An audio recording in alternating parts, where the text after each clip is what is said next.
Good morning, students. How are you all? I hope you all are fine. I, Veena Rani from Wisdom School, welcome all of you in Hindi class.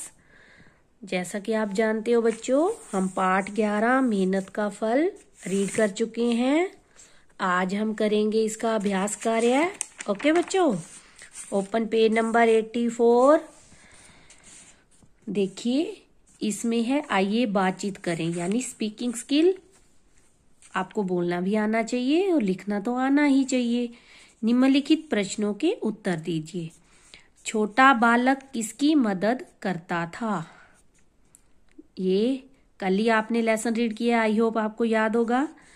छोटा बालक किसकी मदद करता था? पापा की. छुट्टी के दिन वह बालक अपने पिताजी से क्या सीखता था? जूते ठीक करना सीखता था ना वो छुट्टी वाले दिन. छुट्टी के अलावा तो वो स्कूल जाता था. जब उसकी छुट्टी होती थी तब वो अपने पिताजी की मदद करता था और जूते ठीक करना सीखता था. बालक के पास किसकी कमी थी? जगह की. उसने एक नई जगह पे काम शुरू किया था ना, लेकिन काम उसका इतना बढ़ गया कि उसे जगह की कमी होने लगी. फिर उसके बालक के दोस्त ने उसे क्या सलाह दी? दुकान किराए पर लेने की.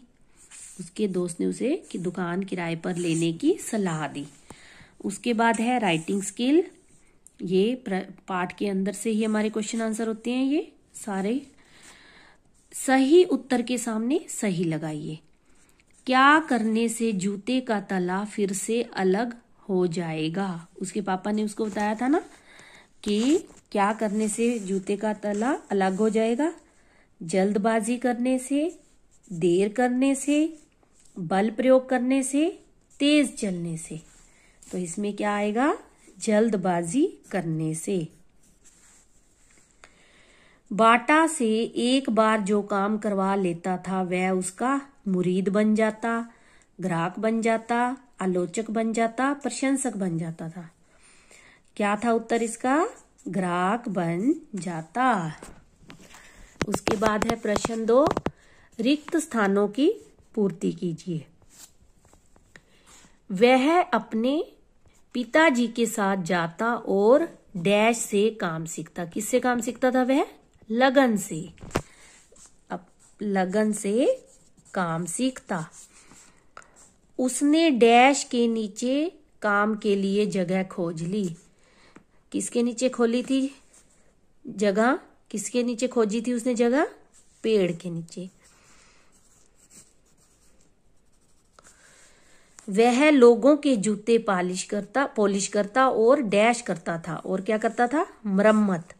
जूतों की मरम्मत भी करता था ना वो. पिताजी की सीख को उसने जीवन का डैश बना लिया था. क्या बना लिया था पिताजी की सीख को?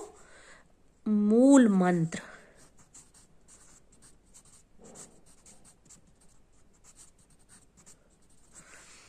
बाटा ने जो जूते बनाने का काम सीखता था पिताजी से, वो कौन था? बाटा. बाटा के जूते हम पहनते हैं ना. तो बाटा ने एशिया डैश और अफ्रीका में बाटा के उत्पादों को बाजार में उतारा. दक्षिणी अमेरिका. तो इसमें क्या आएगा? दक्षिणी अमेरिका. अ और अक्ष इन पे पूरी लाइन नहीं आएगी. उसके बाद है प्रश्न 4. सही वाक्यों के सामने सही तथा गलत के सामने गलत लगाइए. बाटा स्कूल न जाकर पिताजी के साथ काम करता था. क्या ये बात सही है? गलत है ना. वो स्कूल तो जाता ही था, लेकिन छुट्टी वाले दिन वो अपने पिताजी से काम सीखता था. तो ये बात गलत है. स्कूल भी जाता था और काम भी सीखता था. सड़क पर काफी लोगों का आना जाना होता था. ये बात सही है. जिस पेड़ के नीचे उसने काम शुरू किया था उस सड़क पर काफी लोगों का आना जाना होता था. बाटा ने दोस्त की सलाह से बाजार में एक दुकान खोली. ये बात भी सही है. माँ की सलाह से बाटा ने नए जूते बनाए. ये बात भी सही है. उसकी माँ ने उसे नए जूते बनाने की सलाह दी थी. बाटा की मृत्यु 80 वर्ष की उम्र में हुई. ये बात गलत है. कब हुई थी उसकी मृत्यु? 94 वर्ष की आयु में, तो ये बात गलत। उसके बाद है भाषा ज्ञान। वर्ण विच्छेद कीजिए। जो हमें शब्द दिया है उसके बिल्कुल हमने छोटे छोटे जो उसके टुकड़े हैं वही करने हैं, वर्णों को अलग अलग करना है। तो मैंने आपको बहुत बार समझाया हुआ है। देखिए बच्चों, ध्यान से समझोगे तो बिल्कुल भी मुश्किल नहीं है। देखो छुट्टी, अब छुट्टी में सबसे पहले क्या आ रहा है? छ, और उसको मात्रा कौन सी है? ऊ की। तो हम छ लिख देंगे पहले। जो भी व्यंजन होता है, स्वरों की मात्राएं और व्यंजन के नीचे हलंत। अब इसको कौन सी मात्रा लगी है? ऊ की। तो यहाँ क्या लिख देंगे? ऊ। उसके बाद आ गया ट, ये है ही हलंत वाला। अब ये हलंत वाला ट है, ऐसे का ऐसे लिख देंगे। आधा अक्षर हो या हलंत वाला, वो एक ही बार लिखा जाता है। अब दूसरा क्या है? टी। टी, तो पहले ट, ट के नीचे हलंत, ट को कौन सी मात्रा है? ई की, तो वो स्वर लिख देंगे हम। उसके बाद है जल्दी। अब देखिए ज, तो ज ये कैसे कंप्लीट होगा? पहले हम ज लिखेंगे, ज के नीचे हम क्या लगाएंगे? हलंत। व्यंजन के नीचे हलंत लगाना है ना। तो अब ज को कोई मात्रा नहीं है, जिसमें कोई मात्रा ना हो तो उसमें क्या होता है? अ। अब आगे आ गया ल, आधा ल है तो आधा ल यानी हलंत वाला बस। दी, दी में द के नीचे हलंत, उसके बाद मात्रा कौन सी है? ई की। उसके बाद आ गया मरम्मत। मरम्मत में सबसे पहले क्या है? म, म के नीचे हलंत, अ छुपा हुआ है इसमें। उसके बाद आ गया र, र के नीचे हलंत, अ छुपा हुआ है। उसके बाद आधा म, आधे म के लिए यानी हलंत। उसके बाद फिर म, म के नीचे हलंत और इसमें क्या छिपा हुआ है? अ। अब आ गया त, त के नीचे हलंत और इसमें क्या छिपा हुआ है? अ। उसके बाद है प्रशंसा। अब प के नीचे क्या है? र, पदेन में प के पैर में क्या है? र। तो पहले हम प लिखेंगे, प के नीचे हलंत, फिर र लिखेंगे, र के नीचे हलंत। अब इनमें क्या छिपा हुआ है? अ। अब आ गया श, श के नीचे हलंत। अब इसको कौन सी मात्रा लगी हुई है? अंग की, तो ये अंग लिख देंगे हम। उसके बाद आ गया सा, स के नीचे हलंत, आ की मात्रा है ना, तो आ लिख देंगे। अब आ गया ईमानदारी। ईमानदारी में ई, ये स्वर है, स्वर के साथ हम ऐसे का ऐसे लिख देंगे। उसके बाद आ गया माँ, माँ, म के नीचे हलंत, आ की मात्रा। न, न के नीचे हलंत, कोई मात्रा नहीं है तो अ। दा, द के नीचे हलंत, आ की मात्रा। री, र के नीचे हलंत, ई की मात्रा। अब उसके बाद है देखिए प्रश्न 2, पढ़िए समझिए और लिखिए। यहाँ स्त्रीलिंग शब्द दिए हुए हैं, ये सारे क्या है? स्त्रीलिंग शब्द। और यहाँ लिखा हुआ है अकारांत शब्द। अकारांत शब्द कौन से होते हैं? जिस शब्द के अंत में अ हो। मैंने अभी आपको वर्ण विच्छेद करवाया है, अब इसमें त है। त, लास्ट में हमने क्या लिखा? त, और उसमें क्या छिपा हुआ है? अ। तो न में अ छुपा हुआ है ना, तो इसके अंत में क्या हो गया? अ। पुस्तक, औरत, बंदूक, सबके लास्ट में देखिए अ छुपा हुआ है, सभी वर्णों में, पीछे वाले वर्णों में।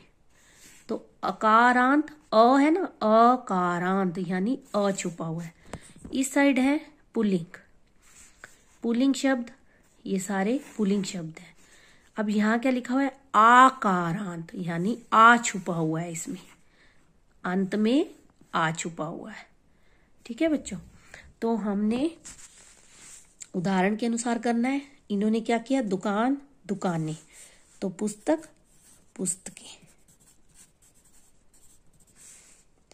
औरत, औरतें,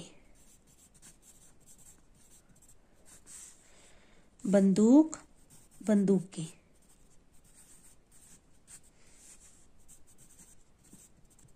दाल, दालें।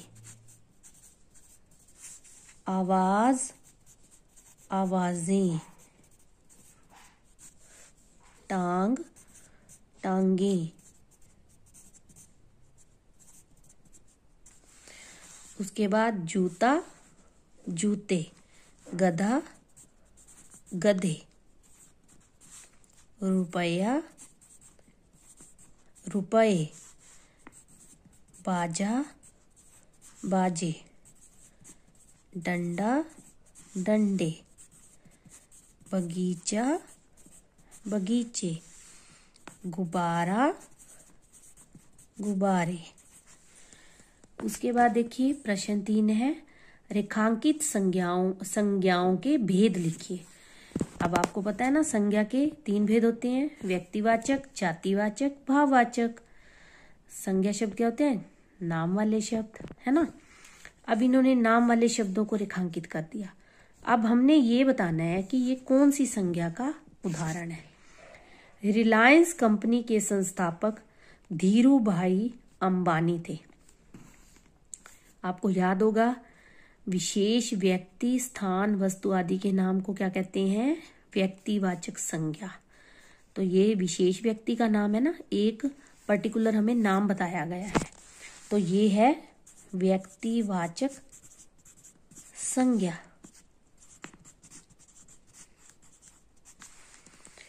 पिताजी ने हाथ में चमड़ा पकड़ लिया। अब चमड़ा क्या है? जातिवाचक। ये पूरी जाति का पता चल रहा है हमें इससे, चमड़ा शब्द से। वह लोगों के जूते पॉलिश करता था। लोगों, लोगों, ये भी जातिवाचक।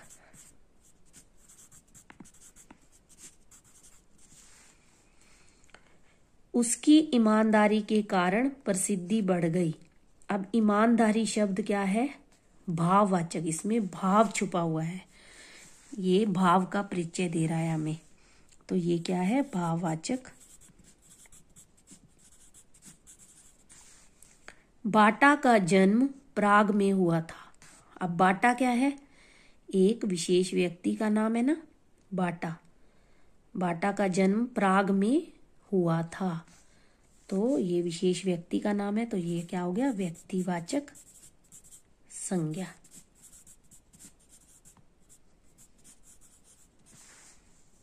उसके बाद प्रश्न 4 है, क्रिया के जिस रूप से उसके होने के समय की जानकारी हो उसे काल कहते हैं। कि क्रिया कब हो रही है, काम कब हो रहा है, बीते हुए समय में हुआ तो वो भूतकाल हो गया। वर्तमान समय में अब इस समय हो रहा है तो वो वर्तमान काल हो गया। आने वाले समय में होगा तो वो हो गया भविष्यत काल। तो काल के ये 3 भेद होते हैं। दिए गए वाक्यों में प्रयुक्त काल के भेद लिखिए। वह हर छोटा बड़ा काम पूरी लगन से करता है, तो ये काम वर्तमान काल में हो रहा है, तो यहाँ क्या लिखेंगे हम? वर्तमान काल। ठीक है। उसके बाद है, वह लोगों के जूते पॉलिश करता और मरम्मत करता था, यानी काम भूतकाल में हो गया। बीते हुए समय में हो गया तो वो भूतकाल। लोग तुम्हारे बनाए जूते खुशी खुशी खरीद लेंगे। उसकी मम्मी ने उसको कहा था तुम नए जूते बनाओ तो लोग तुम्हारे जूते खुशी खुशी खरीद लेंगे। लेंगे यानी आने वाले समय में काम होगा, तो ये क्या है? भविष्यत काल।